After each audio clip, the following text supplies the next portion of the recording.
write a lot, have more than one sample that is ready and polished. I mean, if you have the greatest script in the world and you only have one, yes, that can launch your career. But you want to show a manager or an agent that you're not just a one-trick pony. This episode is brought to you by Bulletproof Script Coverage, where screenwriters go to get their scripts read by top Hollywood professionals. Learn more at covermyscreenplay.com. I'd like to welcome back to the show, returning champion, Daniel Calvisi. How you doing, my friend? Good, good. How are you doing? I'm How's good. The pandemic? Well, you know, we're just hanging in there in this crazy upside down world. I keep telling people I feel like we're in Back to the Future 2 and we're in the other timeline. We are just now living in an alternate universe that I didn't sign up for. I know. It doesn't feel quite real. It's like everything's kind of on hold. Everything is just a weird place to be, but as they say in the business, the show must go on, in one way, shape, or form, and the creative process has not stopped. Writers are writing, and creators are creating, and we're here to help as much as we can. So, the first time I had you on the show, your episode was very, very well received and has been downloaded thousands and thousands of times. So, I wanted to kind of bring you back on to discuss your amazing concept of story mapping, but specifically for television, because television is and when I say television, everybody, I mean streaming, I mean traditional television. We'll just say television for lack of a better term, but that includes Netflix and Hulu and all the other places we're talking about. But I want to kind of focus on that because a lot of people are starting to write more and more for that. I think there's much more opportunity in television now than there ever was, that there is right now in film and independent film. If you're a screenwriter, you more likely will get a job in television than you will writing a blockbuster. Is that a fair statement? Yeah, definitely. There's a lot more opportunities, there's a lot more jobs. They're just writers are getting hired off of Twitter in some cases to staff on shows. How does that work with studio features? So, how does that work? Is that a specific story you know of? It's the biggest story was Rob Delaney, who was kind of already a famous comedian, but he had a big Twitter presence, and he was noticed by Sharon Horgan, who was well known for TV in the UK, and they ended up co-creating that show Catastrophe. And so he's really big. That was a really big show for Amazon. Yeah. And he's really big now. And it was mostly because he was just hilarious on Twitter, But there's many other instances, mostly in comedy, because people can just kill on Twitter and then they get noticed and somebody emails them and says, hey, do you have a pilot? That's such a that's such a crazy, ridiculous story. But yes, it makes all the sense in the world and I say ridiculous because it's kind of ridiculous. Like how is that? I know a lot of people listening. They're like, I've been busting my ball, and all I have to do is do a good Twitter account. I'm like, it happens. Well, I think the key with any social media is consistency. Like if you do it every single day, you're going to get noticed. Like it used to be YouTube stars, now it's TikTok stars, Instagram. Like people put out Instagram. They put out something every single day, which I could never do. I don't have the patience and I was telling you offline that I need deadlines and stuff. But people who do that, they prove that they have a work ethic, and then they back it up with talent. So it is a weird world we live in, my friend. A weird world. It's not 1982 anymore. That's for damn sure. I know. So I wanted to. It just occurred to me the other day. I'm like, it's not 1982. It's not. Though I actually saw something on Facebook or Twitter that was an image. Is like there was a highway and there was a turnoff, and it's like 2020 straight ahead. 1980 turn off if you want to go back. Oh, I saw that. the car was taken off. I don't know. Hard right. I don't know. I might if I could go back with what I have in my head, obviously right away. Let's go back to 1980. But it was simpler times. It's simpler times. So first and foremost, how do you story map an idea for television? Well, you start with what I call the basic story map, which is things like your protagonist, your theme, your compelling crisis. Your compelling crisis is really the core concept of the core conflict of your concept. It's essentially like your log line, basically. And it has to be an engine that can continuously go and continuously generate stories. So let me give you a few examples here. So Breaking Bad, and this will kind of sound like a log line, but it's really the engine for the whole show. A mild-mannered high school teacher becomes a drug lord under the nose of his brother-in-law, a DEA agent. So that's like the core of it. And you can imagine, okay, that could generate 6 seasons, and it did. Sons of Anarchy was Hamlet and a biker gang. Okay, it was stepfather and son fight to keep a gun-running biker gang together amidst corruption, betrayals, and escalating violence. The Americans, 2 Russian sleeper agents in the 1980s, pose as the perfect suburban couple by day as they run missions by night, which ironically bring them closer as real lovers. So if you can get that engine, you're off to a great start. So the log line, all those log lines, you have to kind of think as a writer, you're like, okay, I love the term story engine, because it's mm-hmm. like, when you throw something like the Breaking Bad log line in, it just writes itself almost. Like, oh yeah, you can, there's so many stories you can bust out there, but like, oh, a boy meets girl and boy loses girl and girl, and then they get back together. That's not much of a story engine. Yeah. And that not only is it not specific, and you want to get as specific as possible, but that suggests a closed ending. And with TV, you don't want closed endings like you do with feature films. So you want them to keep going. Right. So Breaking Bad arguably could have gone for another 3-4 seasons, I think. Yeah. Comfortably. You could just keep evading the law, basically. But at a certain point, it wears out its welcome. Like any of these cop shows like Hawaii Five-0, I think just went 9 or 10 seasons, and they just stopped it. But those kind of shows are like SWAT, and I know TV shows are not really in vogue right now, but our police TV shows, procedurals are not really in vogue right now. But or like a show like Bones, which ran for 12 seasons, I think it was. Something like that. It just keeps. It's just, you'll never end. It could never end. It's up only basically when the audience just says, we're good. Yeah, that's what they call the case of the week, or like on X-Files, the monster of the week or the alien of the week, something like that. But so so on those procedural shows, well, on those kind of shows, like X-Files is a great example.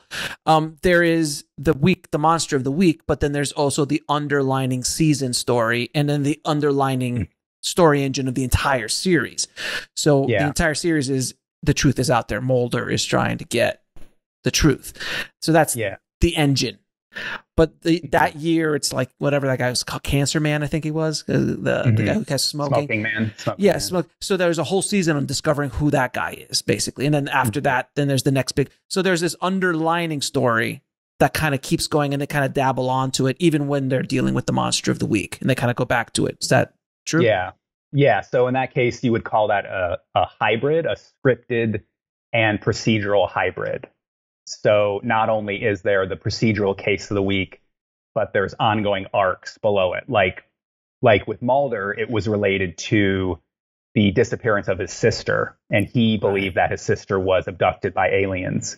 And I'm not sure, I don't think that lasted the whole 10 seasons. Maybe that was like the first 3 or 4 or something. But that pushed it. That was the arc behind it. So it would come up every few episodes. And then as it went on, as it kind of got into the more modern era of television, it became more of a narrative scripted series where there were less of the monster of the week type of thing.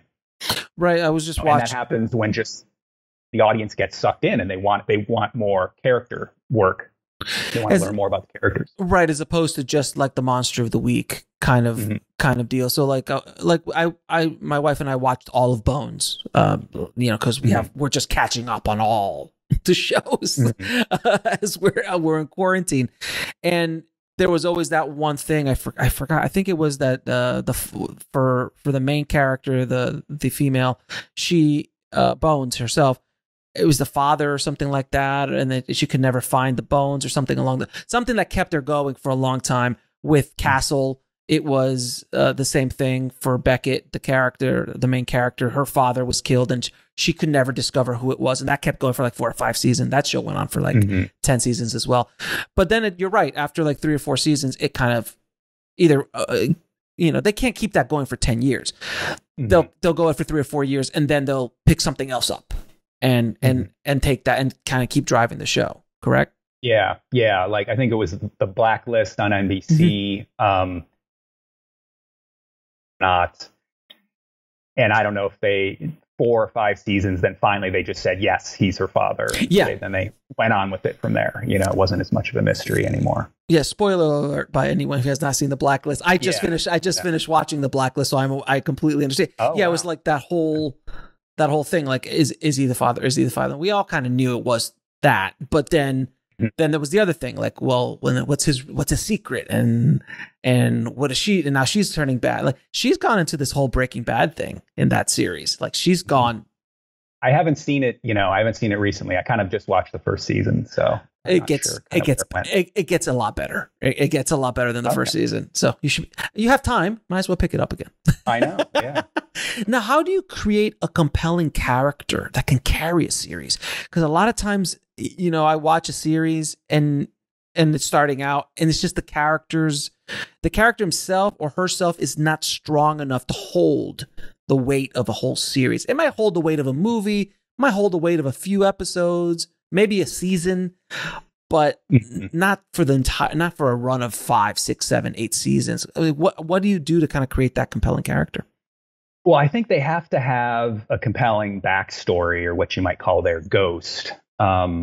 Like Don Draper on Mad Men, he had this backstory where Don Draper wasn't his real name. He assumed the identity of a guy that he was serving in Korea with. And this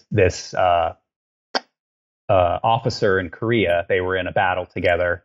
The officer, whose name was Don Draper, died, and they confused the two, and they thought he was Don Draper, and they thought the guy who died was Dick Whitman. And so he just assumed the guy's identity and totally rebooted his life, came to New York, and ended up becoming an advertising executive.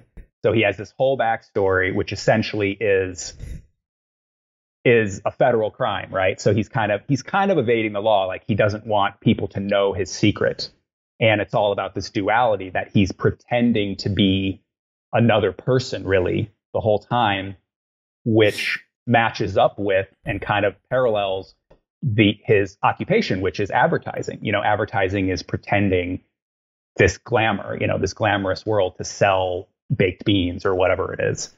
So that's an example. But in my story map, I say there's 4 things that you want to define for a protagonist. So this is right off the bat before you even start writing the pilot. This is just your initial outline. So I go with defining characteristic, skill, misbehavior, and Achilles heel or flaw. So the defining characteristic could be their occupation, or could be just something that could be something they're good at, or could be just some way to capture them. Okay. The skill is something that they're really good at. So like Walter White, his skill was obviously chemistry, so he was good at that. So he was able to make that. The misbehavior is a quirk or trait that consistently generates conflict. So maybe they have no filter and they're always talking out. Maybe they're making funny asides. Maybe they're a snob, something. And then the Achilles heel or flaw, which may relate to their ghost, is that thing that can destroy them. So like in I would say probably in Mad Men, Don Draper's Achilles heel or flaw is that he's actually Dick Whitman. He actually is not the person that he's saying he is.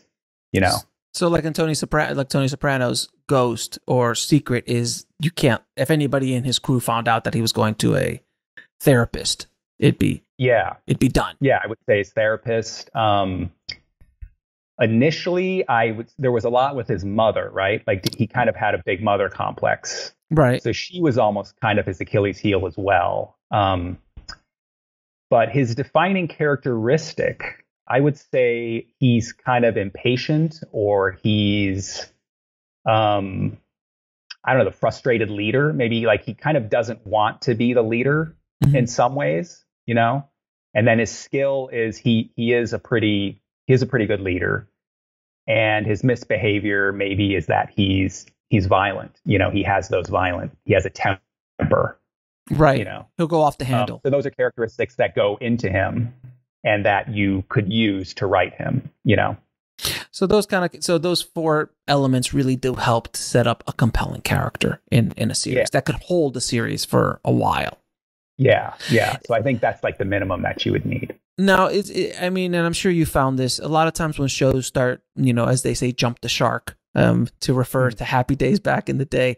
When a show jumps the shark, a lot of times either that story engine has run out of gas, or the character himself or herself has kind of either caught whatever was interesting about them before has either been waned, it's watered down, it's been resolved, and they haven't been able to pick up another thing to keep that character going. Because obviously, like, I have not seen Mad Men, believe it or not. So I'm not sure somewhere in the series did they find out his secret.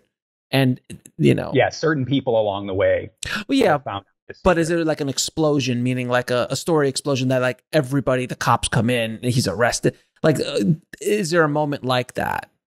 There never really is. No. Okay. So I kept the end of the first season, there's a big confrontation. His nemesis tries to turn him into the boss, and the boss says, "Who cares?" Which is kind of funny. So he ends up winning in that sense. Right. All right. But so a lot of times, if you're not able to keep that thing going, the show just dies because it's not interesting. And I found that it's a lot of times when I watched I think 6 seasons of The Walking Dead, and it just got to a point where I was just like, I can't anymore. It just kind of I mean, it was great at the beginning and it was awesome, but it's just at a certain point you're just like, again. And do you think it was that it was just the devices kept being repetitive, or that you didn't care about the characters anymore? No, I could tell you exactly the moment when Deegan showed up. When Deegan, which is supposed to be the biggest, baddest bad guy. Negan. Yeah. The biggest bad guy in the Walking Dead universe, according to the comics, shows up, and everybody was so excited when he showed up and everything. His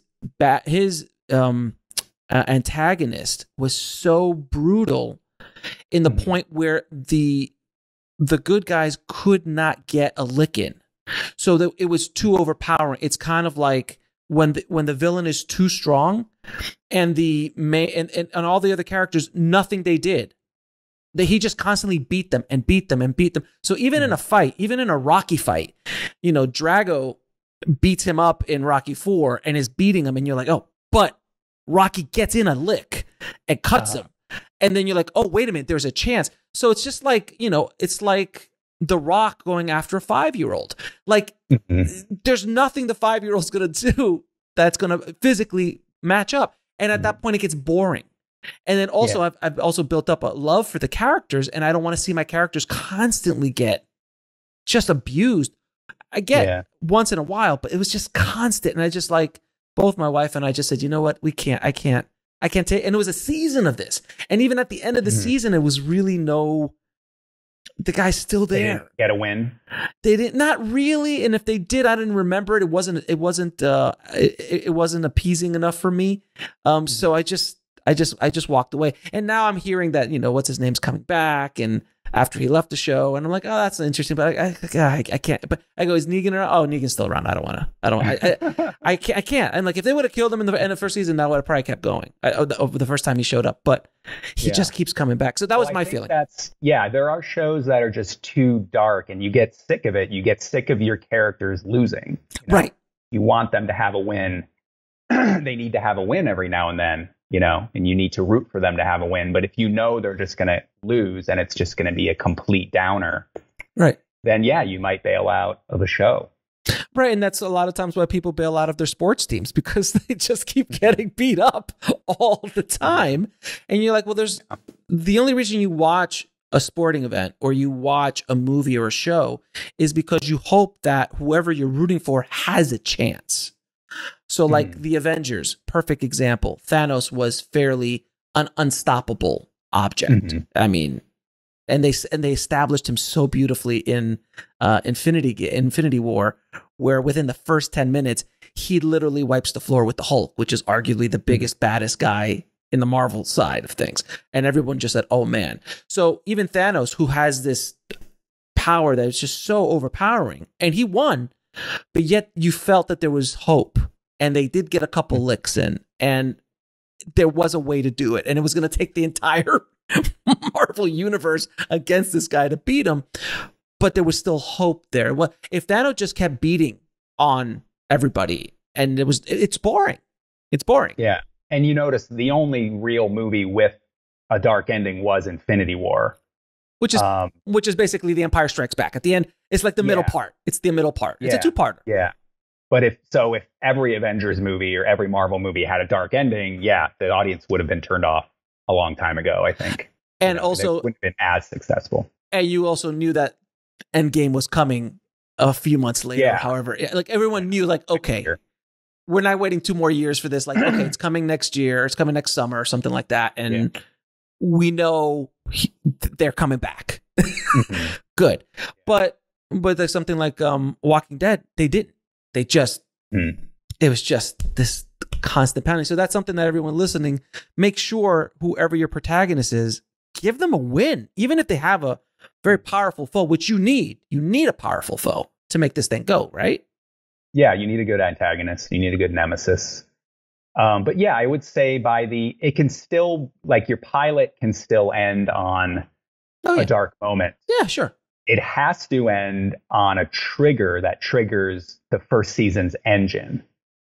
So whatever the main conflict is going to be for that first season, it has to be generated at least by the end of the pilot, and that has to be compelling.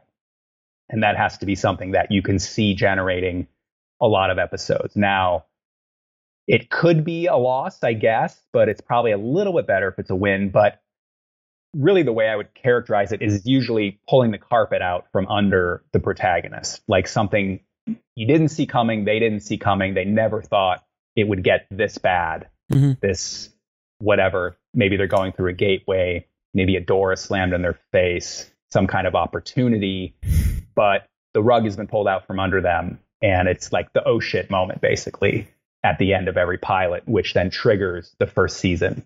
So like in Scandal, you find out during the pilot that she had a affair with the president of the United States, and he has hired her because he's been accused by an intern of having an affair, right? And she doesn't want to believe it at first. Well, by the end of the episode, she knows it was true.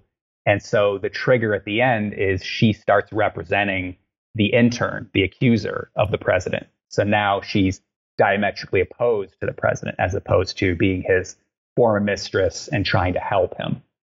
So that really gives you that, like, oh crap moment.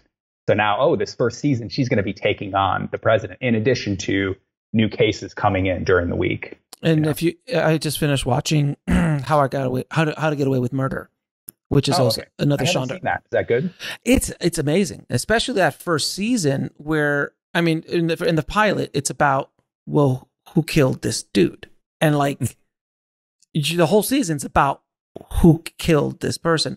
And what's done so beautifully in that show is at the beginning of every episode, there's a flash forward to, a flashback to the night of the murder. And they just little by little, every episode give you just a little bit more information, till you finally get to the answer. And it's not at the end of the season.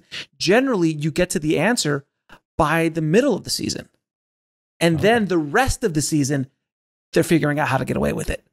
So it's really wonderful. It was a very unique structure of how they were able to do it. And we were hooked from the moment you watch the first episode. You're just like, okay, I heard this is good. Let's watch it. And you're just like, well, I got to know who killed him. And the way they set it all up. And then that she's a teacher. She's a lawyer who's teaching people how you would get away with murder, how you would defend that person who got away with murder. It was just, It's wonderfully constructed. And does she take the case at the midpoint of the season? Does she end up defending the murderer, or they're just kind of analyzing how the case might go? She's kind of involved, but she actually never kills anybody. But she's always in the hurricane. She's always inside, and it's very close. So, I mean, I'm not giving anything away. They kill her husband. So, and it's her husband. So you're wondering, did she do it? Did her students do it?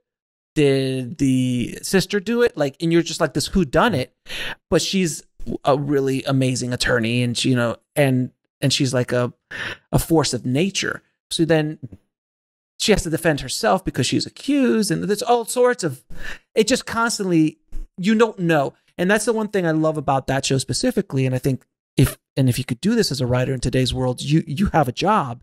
If you can come up with something that has not been seen before, or not seen before, if you can write the story in a way that I can't tell what's going to happen next.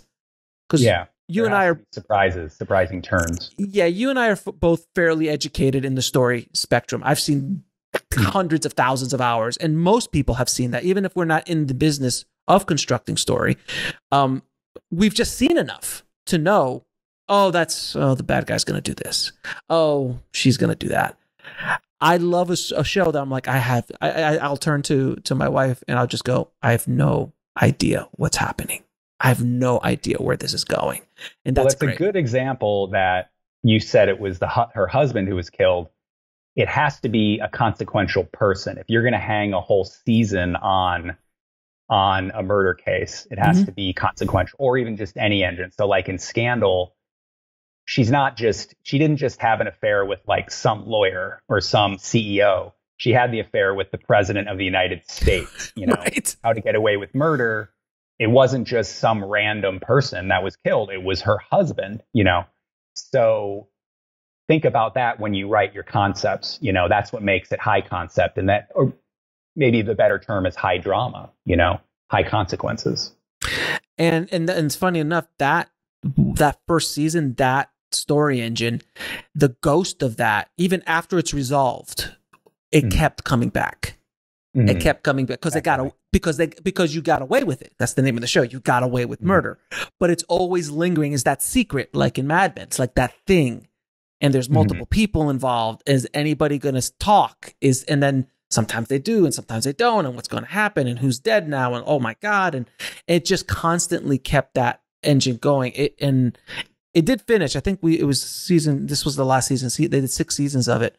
But it could have kept going. But at a certain point, it started like, how many times can this person get away with murder? Like, how many times can you do this? But for the run, it was fantastic. It really, really was. Now, I don't know if we've spoken about this specifically, but the compelling crisis. Can you talk a little bit about the compelling crisis? Yeah, so it's the core conflict. Excuse me, sorry. One second. It's really the core conflict. It's the core engine. I mean, we basically touched on this at the beginning. It's that engine that's going to push the story. It's that dramatic construct. Right. It has to be interesting. It has to be compelling. So this is basically your elevator pitch. So if you're telling someone the story, like this is a chemistry teacher turned meth cooker, right. It has to be fascinating in its construction, and that's tough to do because obviously if it wasn't tough to do, everybody would come up with a great high concept every single week, but it's tough to do. Can we just discuss what a horrible pitch Breaking Bad is? Just like on paper. Well, it's funny that they called it, it's funny, I've seen it referred to as the greatest pitch of all time, but because the initial tagline, the initial pitch was, he goes from Mr. Chips to Scarface. Right. So that right there, you're like, okay, well, that's at least 5 seasons, maybe more. Here's this mild-mannered guy who's going to become this huge drug lord, just absolutely ruthless guy. So that in itself was considered to be a great pitch. Now, the kind of the log line that I gave at the beginning is more the specifics. His brother-in-law is a DEA agent on his tail.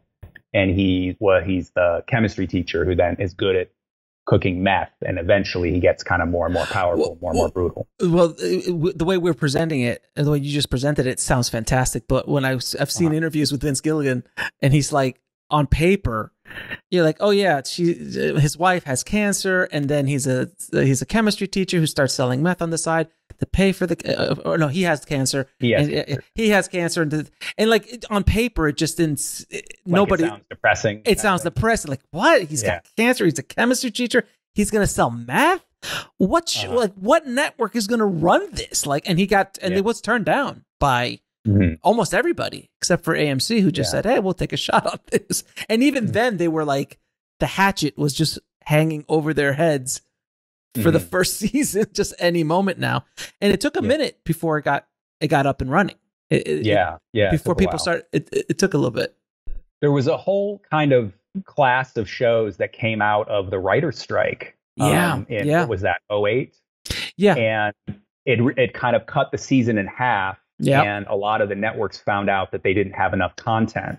And so they took a chance on a number of shows like Lost, Mad Men, Breaking Bad. And a lot of these great shows came out of that period. And it's probably because they took a chance on creators who weren't super established. Like J.J. Abrams and Lost, he was established more in features, not in TV. He was kind of a newcomer. Well, actually, he done Felicity. He did Alias too. And he did Alias. Yeah. But they took a chance on Damon Lindelof, who was a newer showrunner as well there. And just the concept was crazy. He's like, oh yeah, there's 18 main characters, and they're going to stay on this island for the whole run of the show. So I think it turned out well, and it really affected kind of the history of TV because they really took a chance. Something like True Detective was really taking a chance as well. One director for the whole run of the season, one writer. He didn't have much experience in TV at all. I think he'd been like a staff writer on one show, Nick Pizzolatto. So, when you take chances, it can pay off. Of course, the landscape's also littered with canceled shows where it didn't pay off, Right. But write something that you want to see, write something that does take some chances, and that's how you're going to stand out. It's your unique voice that's going to make you stand out.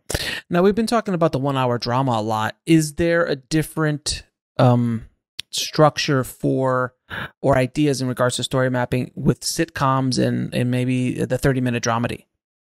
There is. So sitcoms are generally in the teaser plus 3-act structure. That's kind of the main thing. Whereas 1 hour dramas are usually in teaser plus 4 or teaser plus 5. So you have obviously less space. I mean, your average 30-minute show, your average sitcom or dramedy is going to be 32 to 38 pages. Now, so is there a difference in structure regarding and just story mapping ideas in general with sitcoms and maybe a 30-minute dramedy as opposed to the 1 hour drama? There is, yeah. If you really want to get technical, and the story map breaks this down in the beat sheet.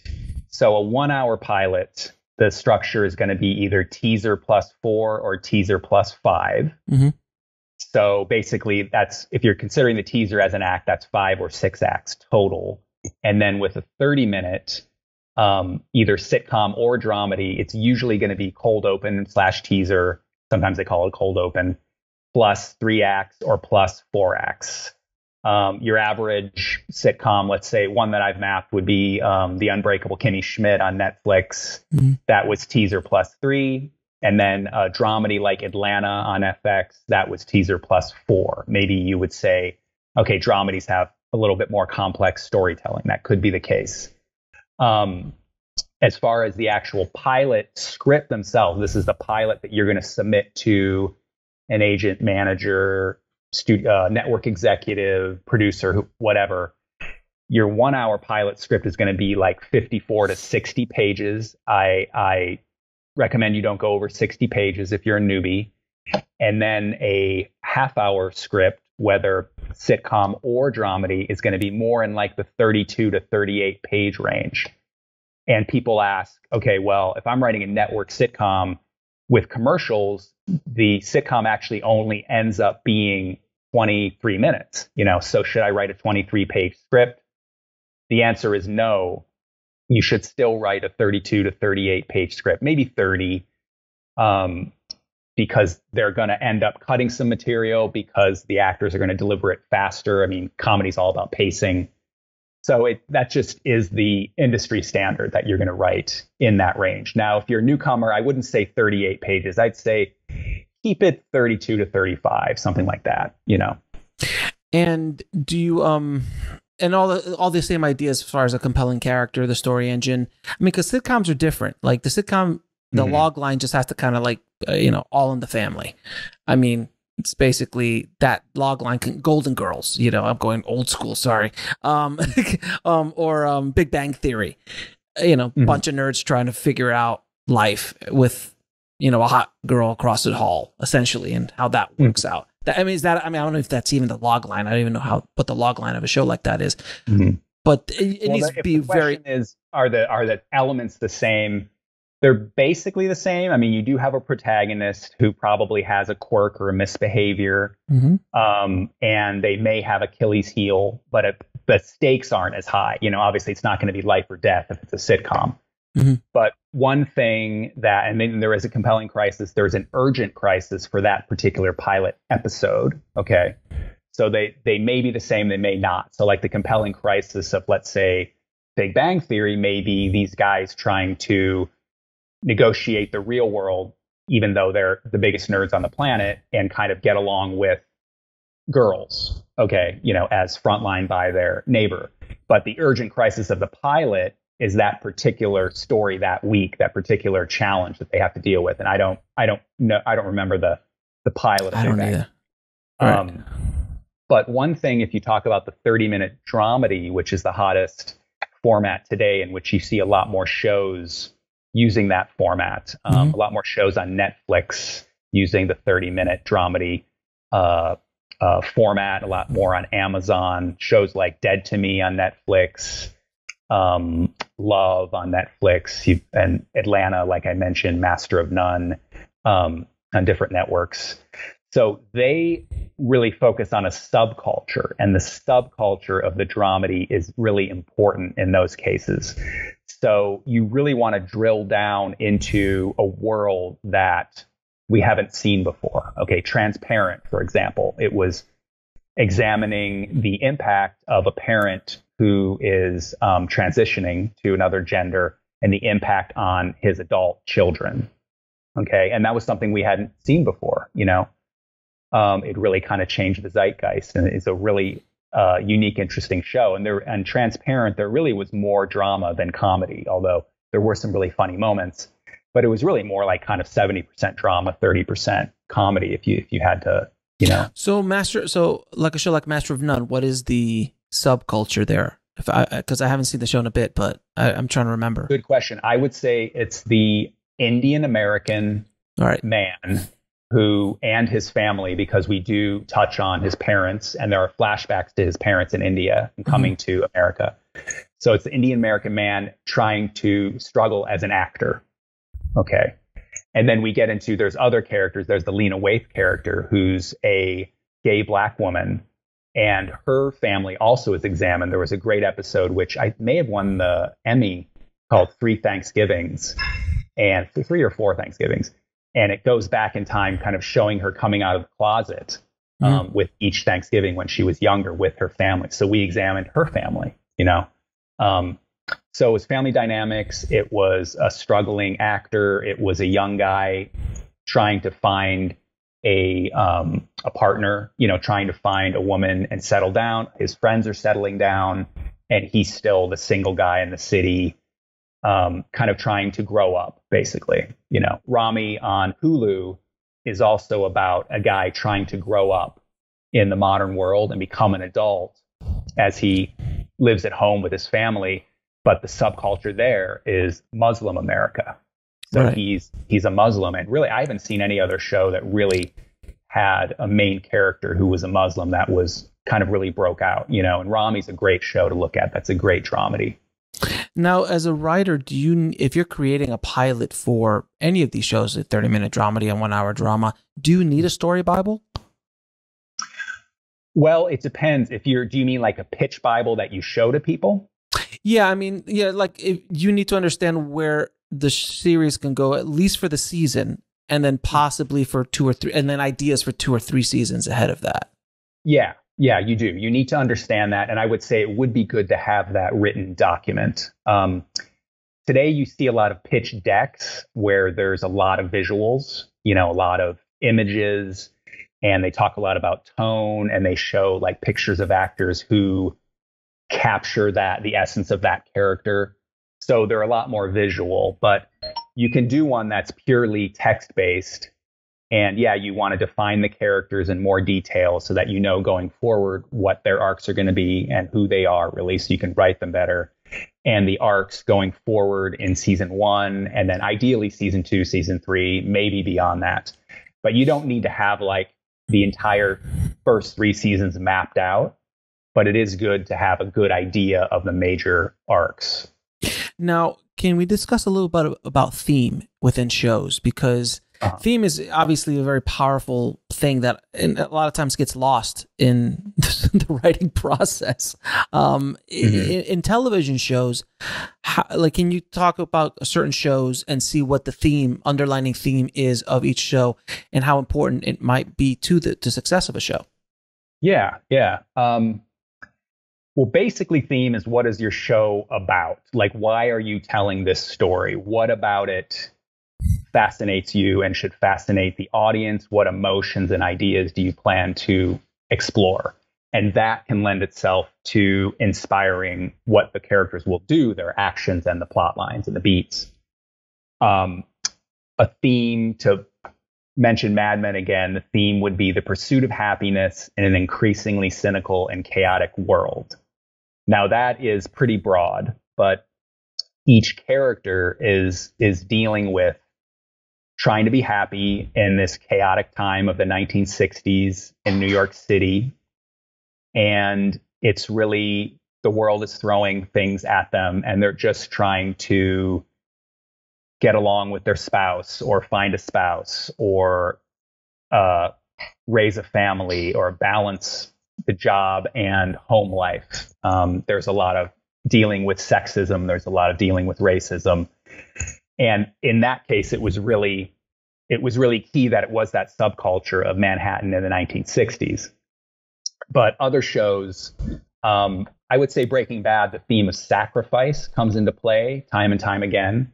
Walter White is put in these impossible situations, and the idea is, what is he willing to sacrifice to save his own skin? In some cases, it's literally his own skin. Like, he'll be tied up, and he jury rigs a something to burn the ties on his wrists or something, and he burns himself to do it. Like, is he willing to go through that much pain, or is he willing? The big overriding theme is he willing to sacrifice his family, and that's the big thing.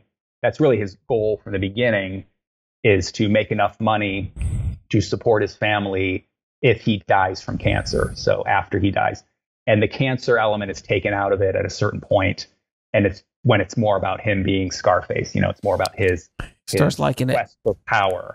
But at a certain point late in the game, his wife does find out that he is this meth cooker, and she gets in on the business, and they run the car wash, which is their front. That's how they launder the money. It's literally a car wash, which was so beautiful. Yeah. It was like they're literally washing. Probably intentional. Oh, obviously. Yeah, there's no question. They're like, oh, we're going to wash money at the car wash. Yeah.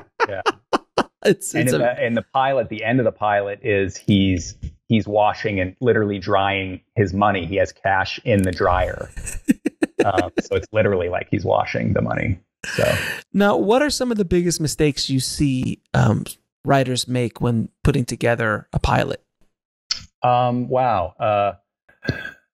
Using too much of a closed ending so that there isn't that season 1 trigger to trigger the rest of the show.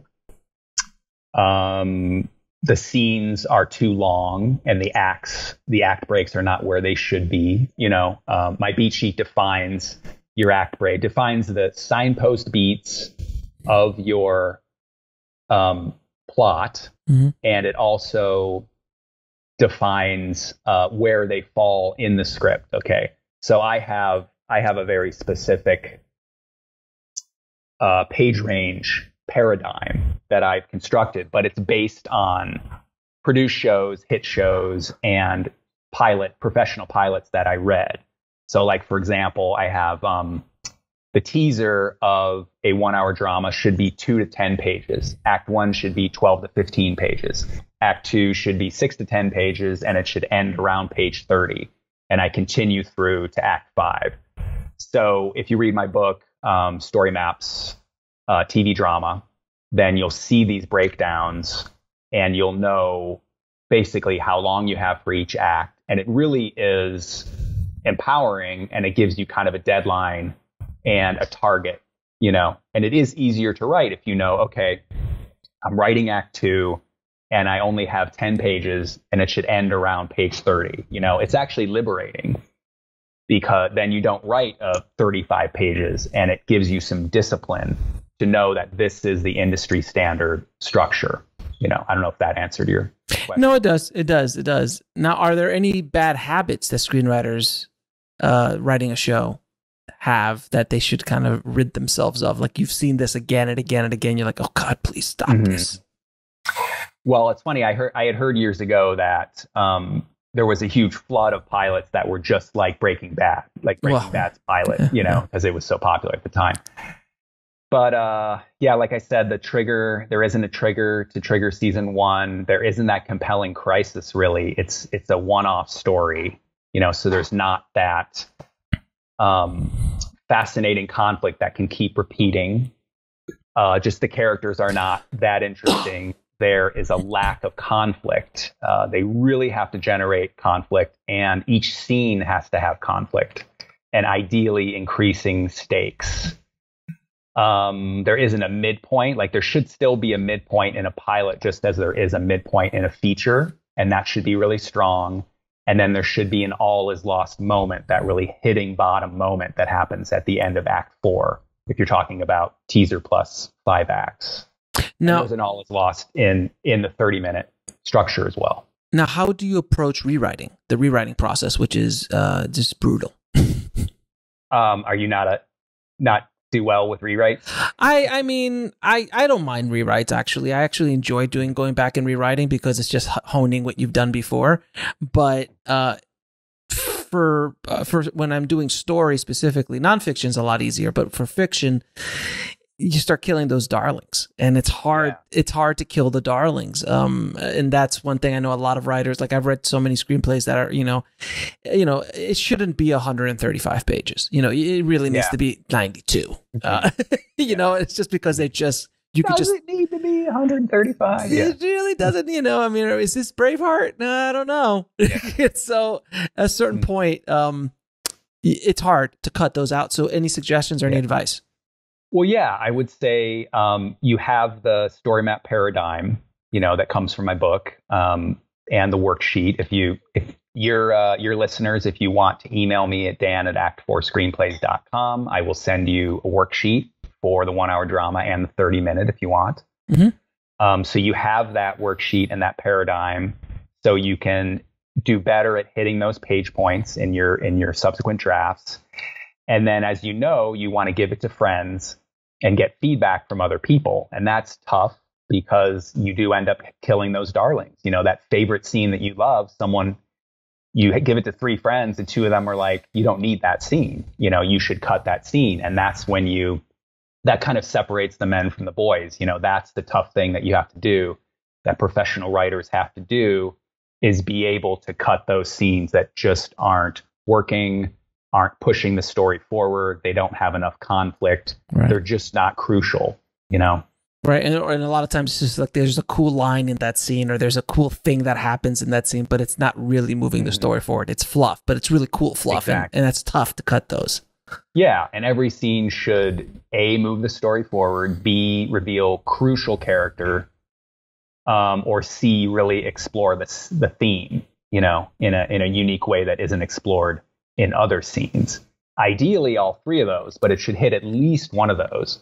And it should, the most important is moving the story forward.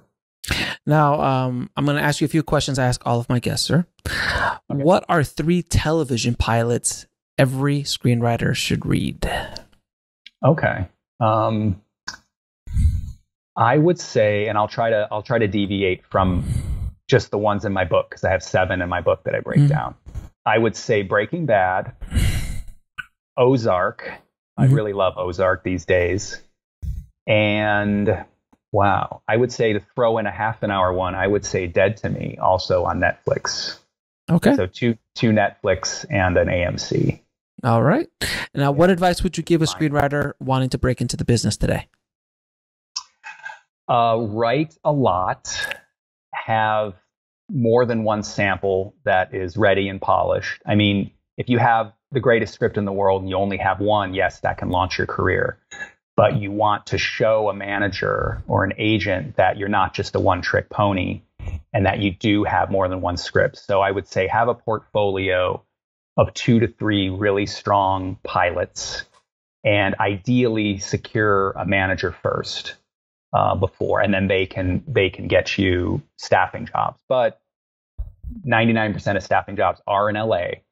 So if you're going to be a TV writer, you do want to eventually, I would say, come to LA. And where can people find you and the work you're doing? You can find me at act4screenplays.com. That's ACTFOUR screenplays.com. I have a bunch of interviews around on the internet, and like Film Courage and Indie Film Hustle and LA Screenwriter.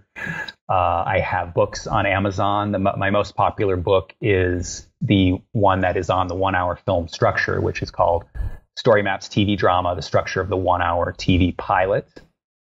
And I have webinars also that you can get on my site at act4screenplays.com. There's a webinars tab. I have one called The Screenwriting Secrets of Netflix. And then I have some that detail the 1-hour beat sheet, the 30-minute beat sheet, and the 30-minute dramedy. So there's a whole wealth of ways you can learn from my methods. Daniel, thank you so much for being on the show again, sir, and dropping those knowledge bombs on the tribe today. So I appreciate it, brother. You're welcome. Well, thanks for having me. I always enjoy it.